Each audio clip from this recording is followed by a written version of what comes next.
Hotel की manager जिस बुजुर्ग को भिखारी समझकर सबके सामने नीचा दिखा रही थी, असल में वह न तो भिखारी था न ही गरीब, बल्कि इतना बड़ा आदमी था जिसकी किसी ने कल्पना भी नहीं की थी। और जब उसकी सच्चाई सामने आई तो ऐसा हुआ कि पूरे होटल के होश उड़ गए। सुबह के ठीक 11 बजे शहर के सबसे बड़े होटल 5 सितारा में एक बुजुर्ग साधारण कपड़े पहने हुए होटल की ओर बढ़ रहे थे। नाम था गंगा प्रसाद। उनके हाथ में एक पुराना सा झोला था, लेकिन जैसे ही वो होटल के गेट पर पहुंचे, गार्ड के माथे पर तुरंत शिकन आ गई। गार्ड ने सामने आकर रास्ता रोकते हुए कहा, बाबा, आप यहां कहां आ गए? क्या काम है आपका यहां?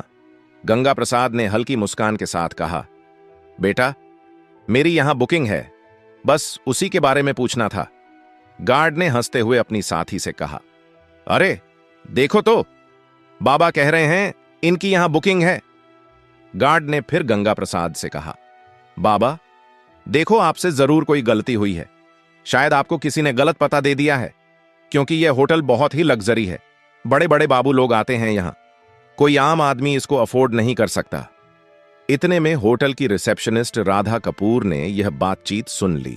उसने अपनी नजरें गंगा प्रसाद पर डालीं, सिर से पांव तक उन्हें देखा और होठों पर हल्की मुस्कान तैर गई।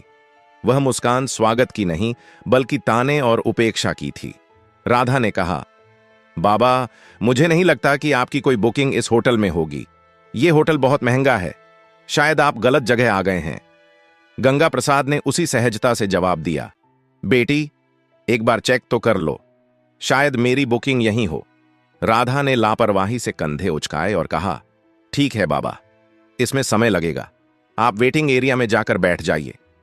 गंगा प्रसाद ने सिर हिलाया और धीरे धीरे वेटिंग एरिया की ओर बढ़े। लॉबी में मौजूद कई गेस्ट उन्हें अजीब नजरों से घूर रहे थे। किसी ने धीरे से कहा, लगता है मुफ्त का खाने आया है। कोई और बोला, इसकी तो औकात भी नहीं है कि यहां का एक गिलास पानी भी खरीद सके। गंगा प्रसाद ने यह सब सुना, लेकिन वे चुप रहे। वह कोने में रखी एक कुर्सी पर बैठ गए, झोला जमीन पर रखा और दोनों हाथ छड़ी पर टिकाकर खामोश बैठे रहे। लॉबी का माहौल अजीब हो चुका था। लोग चाय और कॉफी की चुस्कियां लेते हुए उन्हीं की तरफ इशारा करके बातें बना रहे थे। किसी छोटे बच्चे ने अपनी मां से मासूमियत से पूछा, मम्मी, ये बाबा यहां क्यों बैठे हैं? ये तो होटल वाले जैसे नहीं दिखते। मां बच्चे से बोली, बेटा, सब किस्मत की मार है, जब किस्मत साथ न दे तो हर किसी की सुननी पड़ती है। इसी बीच राधा फिर से वहां से गुजरी। उसने अपने साथी स्टाफ से कहा, पता नहीं मैनेजर साहब क्या कहेंगे, ऐसे लोगों को यहां बैठाना भी रिस्क है, होटल की इमेज खराब हो रही है। साथी ने हंसते हुए कहा, कोई बात नहीं, कुछ देर बाद ये खुद ही उठकर चला जाएगा। गंगा प्रसाद ये सब सुन रहे थे, पर वो एक शब्द न कह सके। वह सिर्फ इंतजार कर रहे थे कि कोई उनकी बात सुने। 1 घंटे तक वह यूं ही बैठे रहे, कभी घड़ी देखते, कभी रिसेप्शन की तरफ नजर डालते। उन्हें उम्मीद थी कि कोई आएगा और कहेगा, हां बाबा, आपकी बुकिंग है, लेकिन ऐसा नहीं हुआ। गंगा प्रसाद ने धीरे से कुर्सी का सहारा लिया और खड़े हो गए। उन्होंने रिसेप्शन की तरफ देखा और कहा, बेटी, अगर तुम व्यस्त हो तो अपने मैनेजर को बुला दो, मुझे उनसे भी कुछ जरूरी बात करनी है। राधा ने मन ही मन सोचा, अब इसे मैनेजर से भी मिलना है। फिर अनमने ढंग से फोन उठाया और होटल मैनेजर विक्रम खन्ना को कॉल लगाया। उसने कहा, सर, एक बुजुर्ग आपसे मिलना चाहते हैं। विक्रम ने दूर से गंगा प्रसाद को देखा और फोन पर हंसते हुए कहा, क्या ये हमारे गेस्ट हैं या बस ऐसे ही चले आए हैं? मेरे पास अभी टाइम नहीं है, इन्हें बैठने दो, थोड़ी देर में खुद चले जाएंगे। राधा ने वही आदेश दोहराया और गंगा प्रसाद को और थोड़ी देर बैठने का आदेश दिया। गंगा प्रसाद ने गहरी सांस ली और फिर से उसी कोने की कुर्सी पर बैठ गए। सारी नजरों का बोझ उनके कंधों पर था, लेकिन उनकी आंखों में अब भी वही सब्र था, मानो कह रहे हों, सच को छिपाया जा सकता है पर रोका नहीं जा सकता। लॉबी में गंगा प्रसाद अब भी बैठे थे। समय धीरे धीरे बीत रहा था, लेकिन उनके लिए हर मिनट किसी पहाड़ की तरह भारी हो रहा था। इसी बीच रिसेप्शनिस्ट राधा कपूर दोबारा उनके पास आई। उसने रूखी आवाज में कहा, बाबा, आपको थोड़ा और इंतजार करना पड़ेगा, मैनेजर साहब अभी भी बिजी हैं। गंगा प्रसाद ने मुस्कुराकर सिर हिलाया और बोले, ठीक है बेटी, मैं इंतजार कर लूंगा। उसी समय होटल का मैनेजर विक्रम खन्ना अपने केबिन में बैठा हुआ किसी विदेशी क्लाइंट से फोन पर बातें कर रहा था। उसके चेहरे पर घमंड साफ झलक रहा था। फोन रखते ही रिसेप्शन से राधा का दोबारा कॉल आया। राधा ने कहा, सर, वो बुजुर्ग अब भी लॉबी में बैठे हैं, आप एक बार उनसे मिल लीजिए। विक्रम ने हंसते हुए कहा, बैठा रहने दो, थोड़ी देर में थक जाएगा और खुद चला जाएगा। मेरे पास ऐसे फालतू लोगों के लिए वक्त नहीं है। तभी वहां एक छोटा कर्मचारी आया। नाम था अर्जुन शर्मा। वह होटल का बेल बॉय था। उसने गंगा प्रसाद को देखा। लॉबी में सब उनका मजाक उड़ा रहे थे, लेकिन अर्जुन की आंखों में उनके लिए सम्मान था। वह धीरे से पास आकर बोला, बाबा, आप कब से बैठे हैं? क्या किसी ने आपकी मदद नहीं की? गंगा प्रसाद ने मुस्कुराकर उसकी ओर देखा और कहा, बेटा, मैं मैनेजर से मिलना चाहता हूं, पर लगता है वो व्यस्त हैं। अर्जुन का चेहरा कस गया। वह बोला, बाबा, आप चिंता मत करो, मैं अभी उनसे बात करता हूं। गंगा प्रसाद ने सिर हिलाया। तुम्हारा बहुत धन्यवाद, भगवान तुम्हें सुखी रखे। अर्जुन तेज कदमों से मैनेजर के केबिन की ओर गया। दरवाजे पर पहुंचते ही उसने नॉक किया और अंदर चला गया। विक्रम खन्ना ने इशारे से पूछा, क्या बात है? अर्जुन ने आदर से कहा, सर, लॉबी में एक बुजुर्ग बैठे हैं, वो आपसे मिलना चाहते हैं। विक्रम ने भौहें चढ़ाईं और ठंडी आवाज में बोला, अर्जुन, तुम्हें कितनी बार कहा है कि फालतू लोगों से दूर रहो। वो कोई गेस्ट नहीं है, शायद भूला भटका कोई आया है। अर्जुन ने धीरे से कहा, लेकिन सर, उन्होंने कहा है कि उन्हें आपसे जरूरी बात करनी है।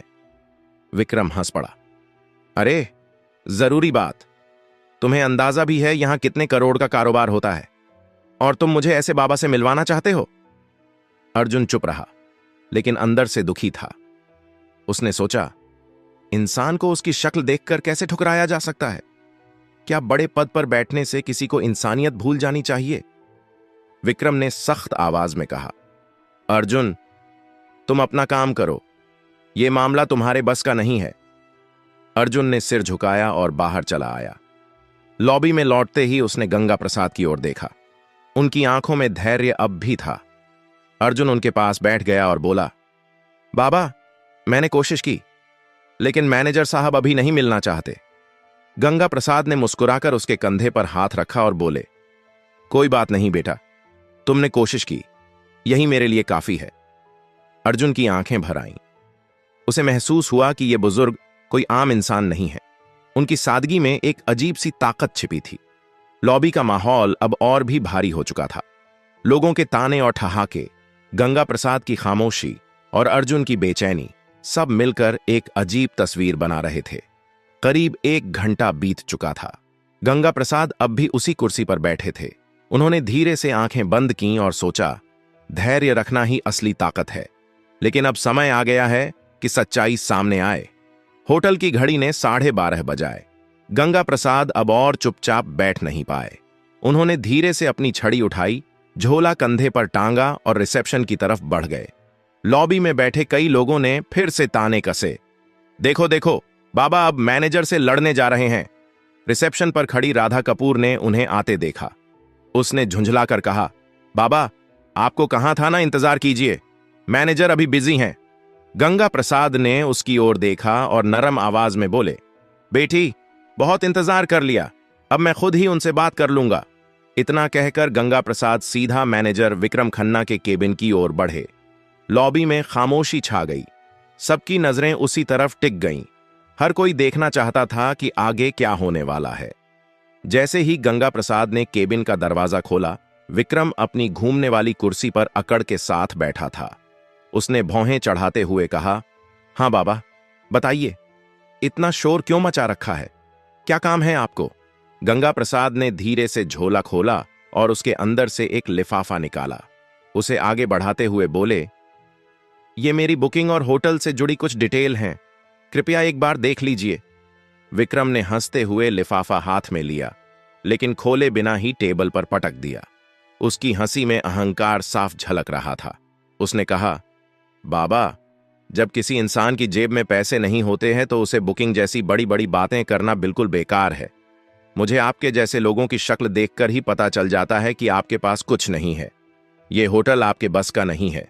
बेहतर होगा आप यहां से चले जाएं। गंगा प्रसाद ने उसकी आंखों में देखा। उनकी आवाज अब गहरी और गंभीर हो चुकी थी। उन्होंने कहा, बेटा, बिना देखे कैसे तय कर लिया? एक बार इन कागजों को देख तो लो। सच्चाई अक्सर वैसी नहीं होती जैसी दिखती है। विक्रम कुर्सी पर पीछे झुक गया और जोर से हंसते हुए बोला, बाबा, मुझे किसी कागज को देखने की जरूरत नहीं है। मैं सालों से इस होटल को संभाल रहा हूं। लोगों की शक्ल देखकर ही पहचान लेता हूं कि किसकी क्या औकात है। आपकी शक्ल कहती है आपके पास कुछ भी नहीं है। यह सुनकर लॉबी में बैठे कुछ गेस्ट भी हंसने लगे।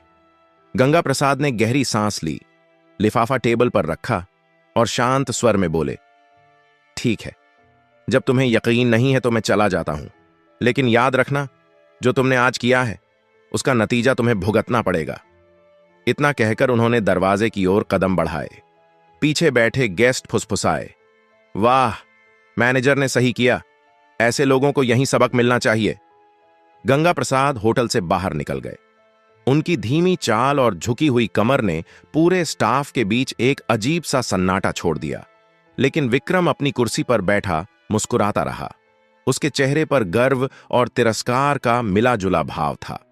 इसी बीच बेल बॉय अर्जुन शर्मा उस लिफाफे की तरफ बढ़ा।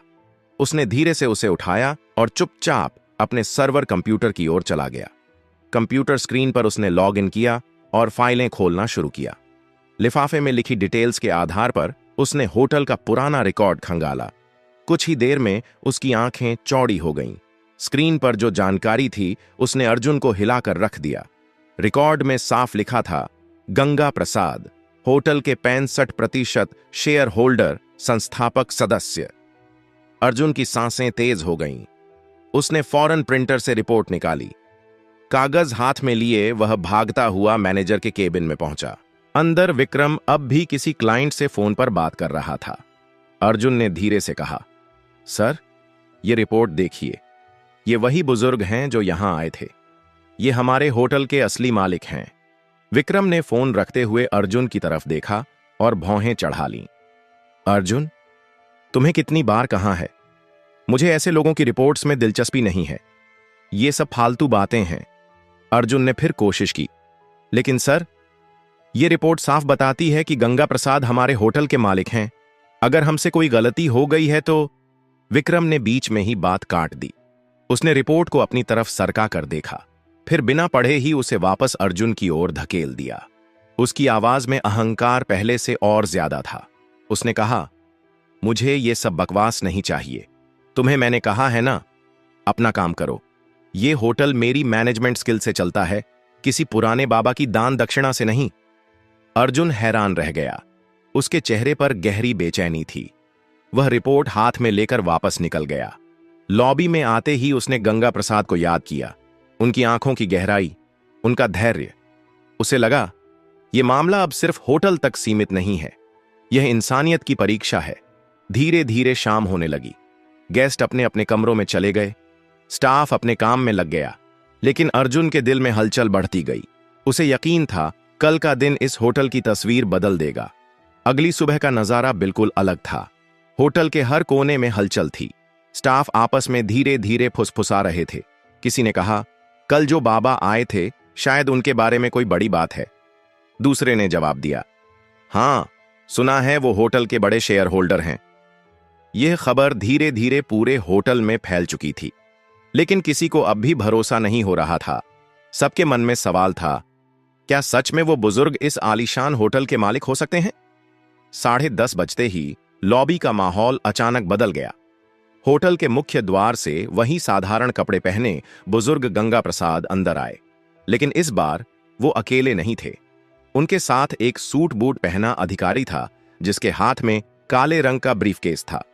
सभी की नजरें एक ही पल में उसी दिशा में टिक गईं। गार्ड, रिसेप्शनिस्ट, वेटर, सब सन्नाटे में खड़े रह गए। कल जिन्हें सबने अनदेखा किया था, आज वही शख्स होटल में किसी सम्राट की तरह प्रवेश कर रहे थे। गंगा प्रसाद ने सीधे हाथ से इशारा किया, मैनेजर को बुलाओ। आवाज में अब कोई नरमी नहीं थी, बल्कि एक आदेश की कठोरता थी।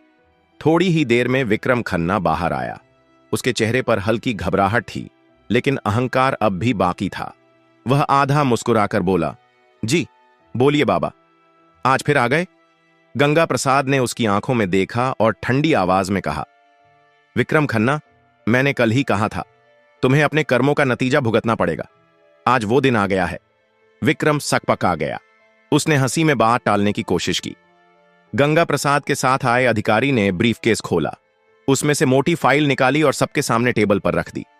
उसने जोर से कहा, ये डॉक्यूमेंट्स साफ बताते हैं, इस होटल के 65% शेयर गंगा प्रसाद के नाम पर हैं, असल मालिक वही हैं। पूरा स्टाफ स्तब्ध रह गया। राधा कपूर के हाथ कांपने लगे।